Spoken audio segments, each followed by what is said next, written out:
Hello, I'm Rhiannon Lambert and welcome to the Gut Diaries. Today I'm chatting with Grace Victory, but before we get into her gut health journey, here's a taste of what's to come. I'm literally nearly pooing my pants, yeah. And it wasn't until I was critically unwell that I really started recognising what's healthy for me, what it means to love yourself from the inside out. So Grace, thank you so much for being here today. Thanks for having me on. I'm very excited. Well, we've got a lot to chat through. Yeah. I feel like you've had the most unbelievable journey in your life, and I don't feel like nutrition and gut health was where it began. No. I feel like as a woman, you just do have gut issues more than men. Can I say that? So growing up, I always had gut issues in terms of bloating or loose bowels and thrush. And I just kind of got on with it. Yeah. Which I feel like a lot of us do. Was this throughout teenage years? You had all those changes at school and you were having to navigate this and just thought, well, this is normal. Yeah, but I feel like it kind of interlinks with childhood trauma, body image, issues with food. I feel like I went through a stage where I just ignored my body. And then it wasn't until I had children and got ill that I realised, actually, there's something going on here. When you were going through that difficult transition, look, school isn't easy for anyone. You're a teenager, You've got menstruation to deal with, all these different things. Were any of your friends going through the same thing at that time? If we just start with you experiencing thrush you've mentioned, and was it seen as normal? I feel like no one spoke about it. Interesting. I started getting thrush every month with my cycle. This is pre having sex. This is when I was very, very young, 10, 11. And it was just a thing of going to the doctors, getting creams, being offered to go on the pill, all that kind of stuff. But no one was talking about it. And I feel like I didn't even make the connection between my body, what I'd been through, being a woman, my cycle, etc., until pretty much 4 or 5 years ago. Which is remarkable, really. So many go through this and you think, well, you're going to the doctor, but you're not really getting any lifestyle advice. There's no one saying, well, how are you living?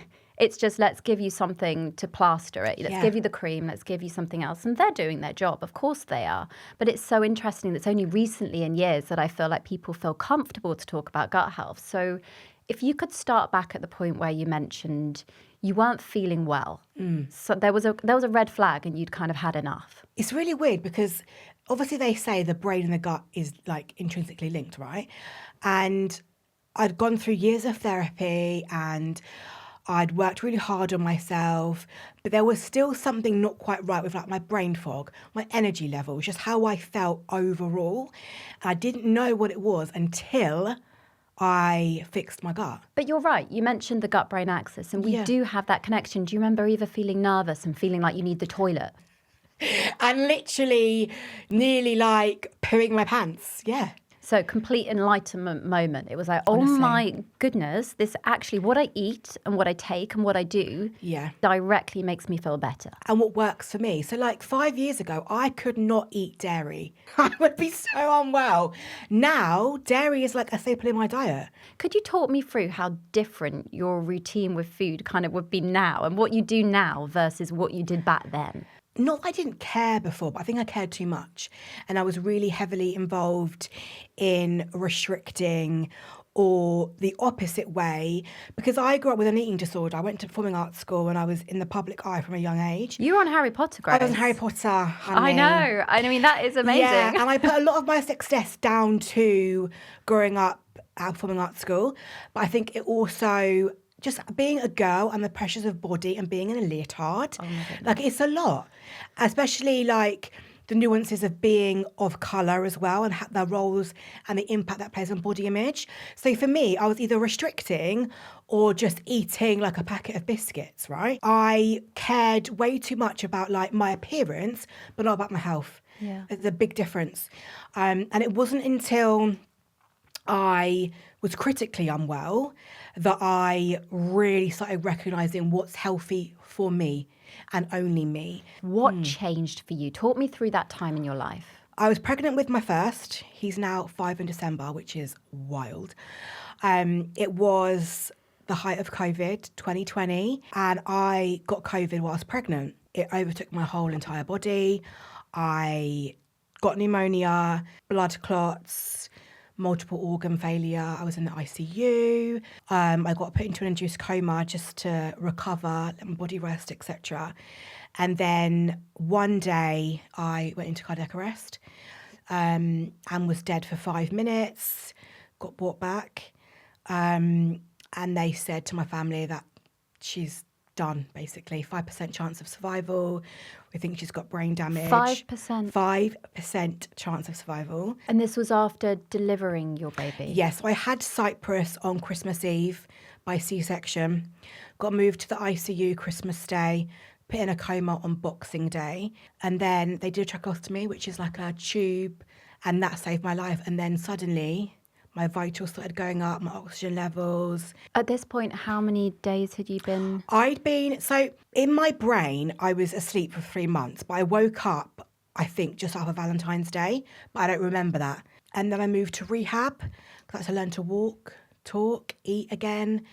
I was so swollen, my gut, I was vomiting all the time. I had I think I had the worst tummy bug you could ever have, which is called C. diff, which I've heard apparently is horrendous.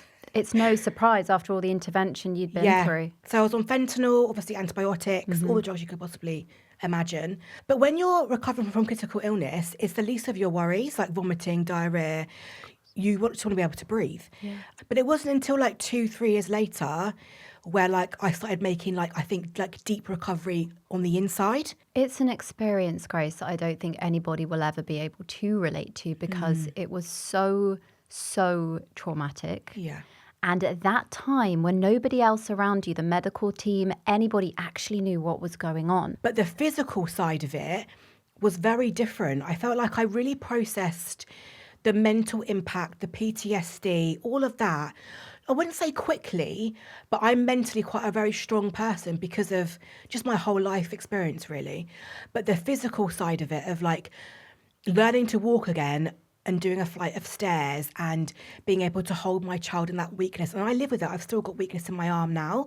I think the psychological component is so big that being able to focus on practical things must have just got you through. I mean, like you said, learning to walk again and getting to a point where you're thinking, right, what is actually in my control right now? Nutrition's at least in your control. And I think that's when, I know from speaking to you previously, you said you just had such a transformative journey.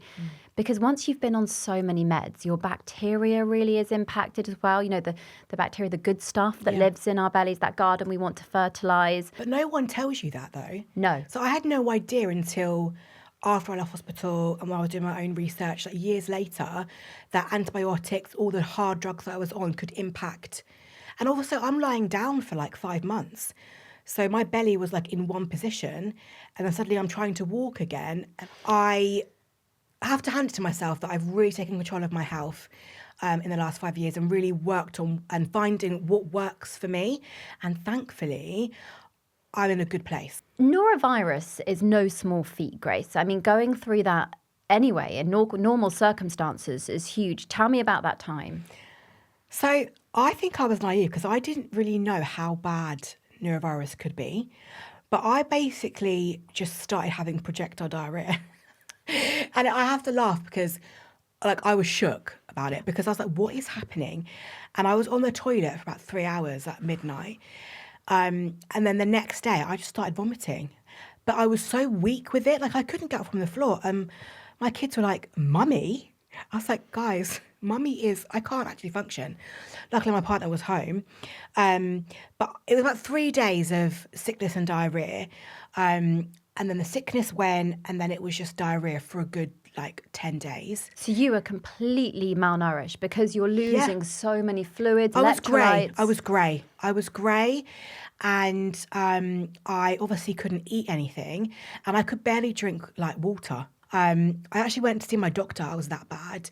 And because of being critically unwell, I had to go for blood tests because I was like, I don't feel right. Luckily, I did start to recover and I started taking Simprove and electrolytes in my water. But it took me a good 2 months to feel normal again. Okay, so on a positive note, I mean, it's very hard to twist that, but somehow, Grace, you are one of the most resilient people out there and you have completely transformed your life. Yeah. What do you do now that has made the biggest difference? Like, how do you start your day with your family in terms of what you eat, how you move?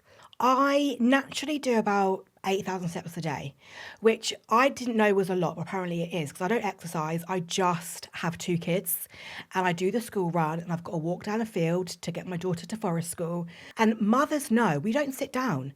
We are just naturally active because we have to be. This is a break today then. Yeah, We're sitting, honestly, we're chilling. my aura ring was like, do you want to stretch your legs for a bit? I was like, no, I don't. I'm here. I am so against diet culture, I can't even begin to tell you. So there's no calorie talk. You can't have that in my house. But I do like home cooked food and getting them involved.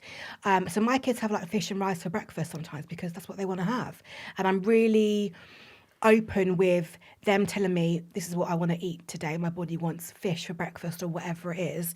I'm cool with that. I love coffee, but I have to have my Simprove before my coffee. Oh, so you get your shot of bacteria in the morning in first and then you go on to your day. I come downstairs like this, 5 a.m., just to have like an hour to myself. And I know this sounds so like ridiculous. And I feel like you go online and everyone's got these amazing morning routines. It shouldn't be ridiculous. But for me, like I actually have to have alone time in the morning. Otherwise, I'm mental. Joy as well. Not enough of us do things for the sheer joy of it. And that impacts my gut because the gut and the brain's linked. But also you are very keen to keep living the way you want to live. And how does your family, your other half and your friends support? I think in general, I try to show my kids through myself with how important it is just to look after yourself. So like they know about periods and like gut health and they know because they see me do it. What's that for, mummy? And kids are really interested in what you're doing.